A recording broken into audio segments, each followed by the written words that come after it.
Thor, Hulk, and Storm, oh my. When you put Chris Hemsworth, Mark Ruffalo, and Halle Berry in a crime thriller together, expectations are pretty high. And Crime 101 mostly delivers. Let's talk about it.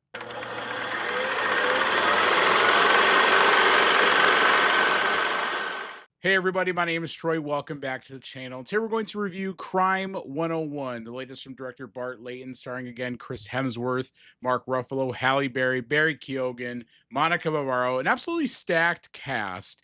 And again, this film mostly delivers and overall is really enjoyable. Crime 101 is a solid crime thriller overall. Its three leads really make this an engaging story, and it really is the strength of the movie, as their intersecting storylines ultimately are what drawing you in.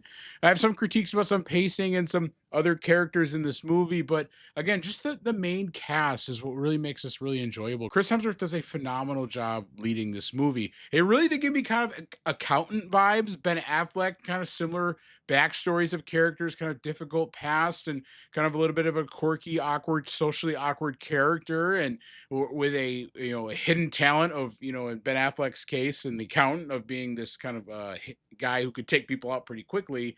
But then Chris Hemsworth here as being somebody who is a thief, a really expert thief, a character whose name is Mike, or we later revealed to be a different name in the movie, but he goes by Mike throughout the movie. But he does a really good job, I think, just portraying this character. It's kind of a different role that I think we've seen him do before, where he is socially awkward and he's kind of a little uncomfortable to be around as he tries to just have conversations with people. But when he's in the zone, though, he's dialed in, he's locked in, and he's very convincing in just being this thief. He does really bring a calm, calculated presence to the role.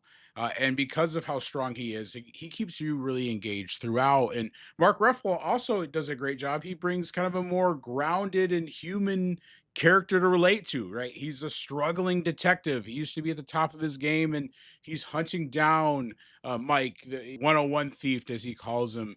He spends his career trying to hunt him down, and it leads him to being kind of chastised by his coworkers, and he's put in difficult situations, and he has a failing marriage as a result of this too, and he has a lot of relatable characteristics for people.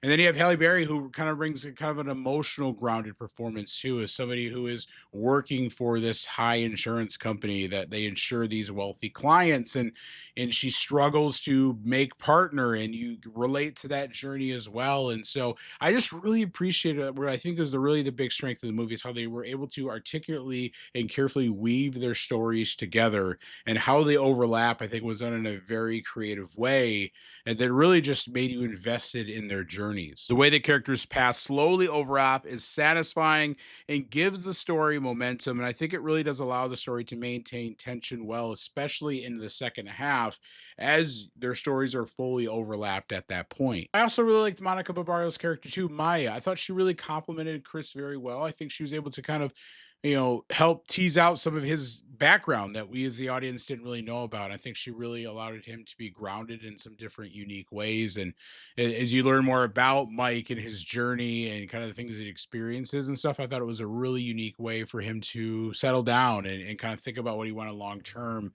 I thought they had really good chemistry. I thought it worked very well, and I thought she was really enjoyable in the movie too. However, I do think at times the movie feels a little too busy trying to juggle those backstories. I think the movie really moves quickly through some of those experiences that they have for the sake of the plot. I think, for example, a main critique I have with Mark Ruffalo's character is we see kind of him deal with some corruption with the LAPD introduced, and they kind of don't really resolve that. They kind of quickly move past it. It's kind of used as a plot device to allow him to step into the situation that we see later in the movie. I don't really want to spoil it, but and we see that in a couple other different moments too with Halle Berry's character. I think they just kind of introduce things to for the plot's sake, and then didn't really focus on resolving it, which, I mean, I think overall for a movie like this is fine, but just those are small details that I think I would have enjoyed seeing tied up at the end of this movie here. But my main criticism, though, is unfortunately Barry Keoghan's character. I did not love this character at all. I think he was almost too over the top. He was almost too unhinged.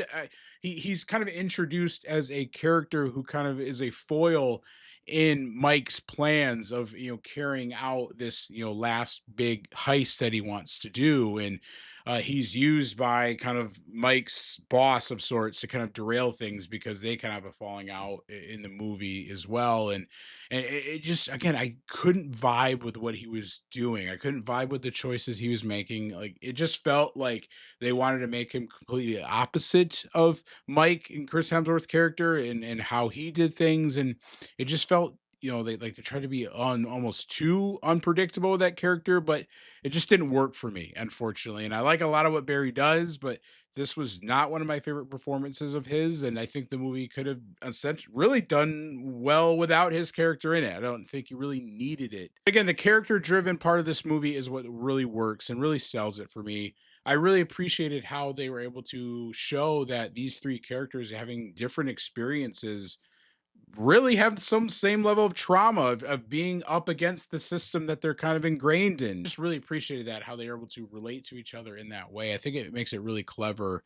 And again, because it really makes you, as you get into this movie, as you're trying to figure out who to root for, you're like, man, I'm kind of rooting for all of them. Like, I kind of want them to succeed. I kind of want them to take the money, and whatever happens. And so it was just really clever the way they did that. And I think overall just made me buy into this movie. So overall, even with some pacing issues and kind of some undeveloped storylines for me, Crime 101 really does work.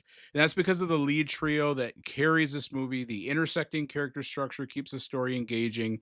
And overall, it's a solid crime thriller with strong performance that I think make this a very much worthwhile watch. Overall, I'm going to give this a 4 out of 5 stars for me. A lot of people are enjoying this movie, and I did too. I think if you enjoy a good crime thriller, I think you will like this. If you saw Crime 101 this weekend, let me know your thoughts in the comments below, guys. What did you think about the movie? What did you like? What didn't you like?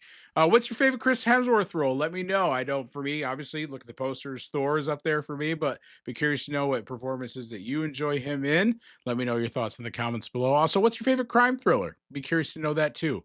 But if you like this video, leave a like, subscribe to see the future stuff, and thanks for tuning in.